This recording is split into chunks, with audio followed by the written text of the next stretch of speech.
this is your January 2016 love as well as general forecast, and we're going to start with your love and relationships reading. First up, there's a bit of an interesting story behind your reading. I do the readings then, or shall I say, I lay out the spread of cards for each star sign. I then photograph them, I upload them, and I do your reading. Somehow, 2 of your photographs with your cards on disappeared in the process. Now, there's no such thing as coincidence, so I have left them out, and to be honest, I do not even remember what they are. So you may have slightly fewer cards than what the other star signs have in their reading, but your reading is very interesting, and you've got an extra card in your first layout, so there's definitely a different story to be told here. And yes, it really is a different story. Your first card up is that of the ring, which is normally about commitment.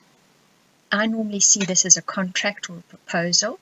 This is to do with partnerships and relationships, so it could possibly be an engagement proposal or a contract proposal.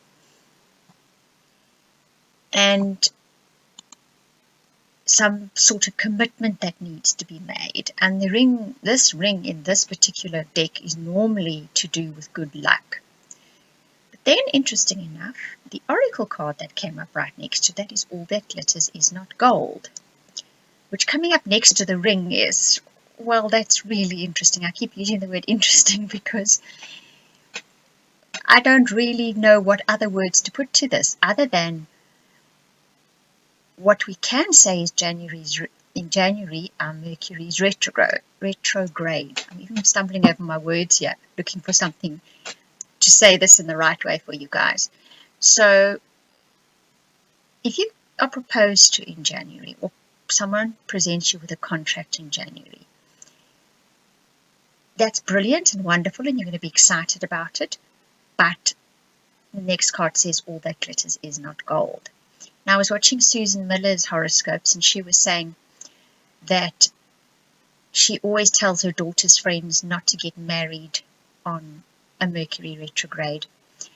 And one said to her, but why not? It's just one day. And what she said then made perfect sense, and I don't know why I hadn't thought of that before, but that is the chart for your marriage or your proposal or your contract. The day that you commit to that is the chart of it for that day. The actual wedding or ceremony or signing is also obviously another chart. But is that the type of chart? Is that the type of energy? And the chart is the energy. Remember, we're speaking energies here. Is the kind of energy that you are now having flow through that proposal or that contract. And that is possibly not the best way to start off either an engagement or a contract. So perhaps the timing is a little bit off here, and that is all that it is saying to you, that it's not going to turn out as wonderful and brilliant and earth-moving and soul-moving as you want it to be, given that now is perhaps not exactly the right time. Now, later in this reading, there's another clue as to why perhaps the timing isn't great. The next card that comes up here is the deep knowing card. So I have a feeling you guys are going to have a gut feeling about this. And I'm going to say go with that gut feeling. And that gut feeling is going to make no sense. So it's going to be a case of someone proposes something to you and you're going to get the sudden feeling of, darn, I need to go and visit my mother.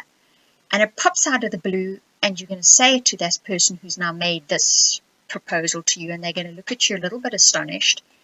But that gut feeling that came in that says, I need to remove myself from the situation momentarily because the outcome of this reading is good, is, even if it's not logical, it makes no sense, I'd say go with that feeling. That's your higher self, your intuition kicking in big time there.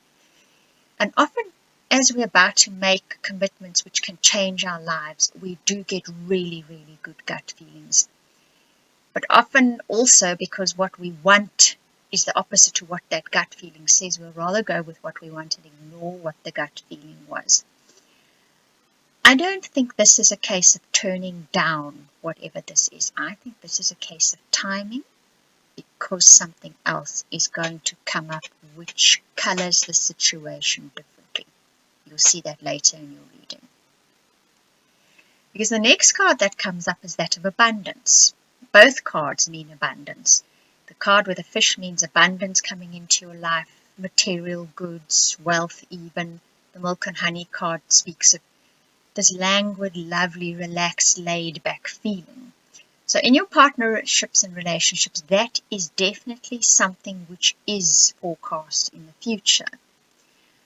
So the stalling there has more to do with Mercury retrograde, and now you're about to find out why. Right, now this is your general forecast reading, but the first card that says you are going to learn something very surprising, possibly shocking as well. So this is probably the game changer. Now, if you've already said yes to that proposal or to that contract, you're about to have to rethink big time, because something comes up which is completely unforeseen. And if I'm not mistaken, Uranus does have an alignment this month in January, if I remember correctly, that is exactly that kind of element that's going to come from left, and you will not have seen it. Now, the thing with Uranus, it's neither a good nor a bad energy, and surprises quite often are neither good nor bad. It's just an energy that alters the game, okay? So this is going to make you stop and rethink, possibly backpedal fairly far, so that you can now restructure whatever it is you're going to do, be it a contract, or if it was a proposal from somebody, a marriage proposal, you're going to maybe restructure the terms of that marriage proposal, something in there which you were willing to accept. This information that now comes to light, you want to alter that. So that is probably what the stall here is about. Now, the King of Swords talks about drawing everything together so that it can flow forward smoothly. Okay, he has the ability to do that. This is direction and taking all sorts of elements that are sort of floating about and being able to put them all in line to move in a certain direction. So that possibly has something to do with what is revealed. Something that scatters your plans and scatters your ideas, even scatters your thinking, that you can pull back together fairly quickly and put everything back on course and in the right direction. Your challenge here now is that of nurturing. You've got to look after yourself here. You are number one in this equation at this time, and you are the one you are going to have to think about, and you are the one that you're going to have to make sure is taken care of, loved, feels appreciated. That is the first and foremost idea here. And the Page of Wands basically underlines that. You've got to take care of yourself and your needs and your wants. That is the important part. Look, when it comes to contracts and to marriage proposals, always remember that that is the most important thing to think about. In the long term, where do you stand? How do you feel? You're going to have impulses here. That's another thing with the Page of Wands, to just dart off in different directions, perhaps distract yourself from thinking about what you really need and what you really want. Rather make those impulses, those thoughts, that darting around in your mind, make it about what you want and what you need. And go for what you want and what you need. Make sure that you do that. Now, your final outcome is one of the most powerful of the cards in the Lion deck, Mara. She speaks about being that ultimate, powerful light. So this is saying you do have that power. You can change the situation. You can turn it into what you want it to be. The Page of Pentacles speaks of many, many opportunities coming your way now. You're going to get to choose whichever one you want. So perhaps that is also why you being told to wait a while, because you might have bound yourself to something which does not allow you to then, shall we say, spiral into your highest potential, to tap into that true power that you have, to take on endless opportunities and potential, shall we say, game-changing, life-changing opportunities that are going to come into your life. So that is what you're going to be looking at. Something, I have a feeling it's more than one something, is going to be coming into your life, which you may not have had the opportunity to accept if you had accepted the contract or proposal at the beginning of the month. Right, so that is your general as well as your love forecast reading. I think they're very entwined. Read them as one. Your guidance card speaks of vigilance, which comes up again with that revelation card. So pay attention. If there are signs and signals, if someone presents you with something that makes you stop and think, don't ignore it, or which you have the inclination or the gut feeling that you need to stop first, take a breather and think. Watch for that feeling. Pay attention to it. The next card speaks of ebb and flow of feelings. So whatever feelings come up due to this revelation, feel them by all means and then let them flow out. It's important that there's a flow of energy here for some reason, because I think what comes up next comes in pretty fast. And if you're still mired down in your feelings, you're not going to see that true potential, the real gold at the end of this reading that is waiting for you. The final card is that of vulnerability. So it does mean opening yourself up to what comes next. Sometimes when we do change course or alter course, it can make us feel vulnerable because we've set out life in a set pattern that we thought it would work out.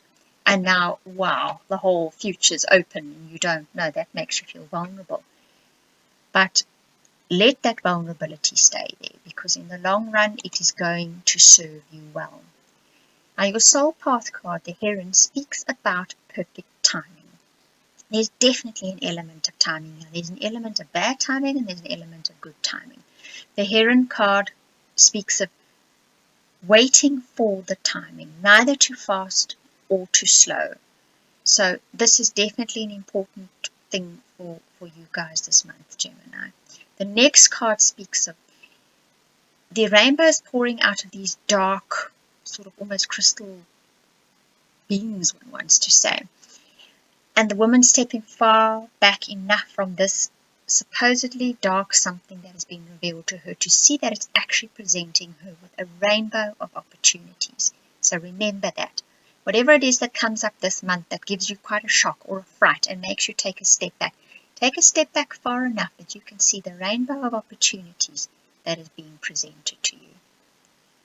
Okay, Gemini, one very interesting month ahead for you guys. Ends with that rainbow, so let's see what happens. But interesting, it's definitely going to be. Thank you for watching and listening.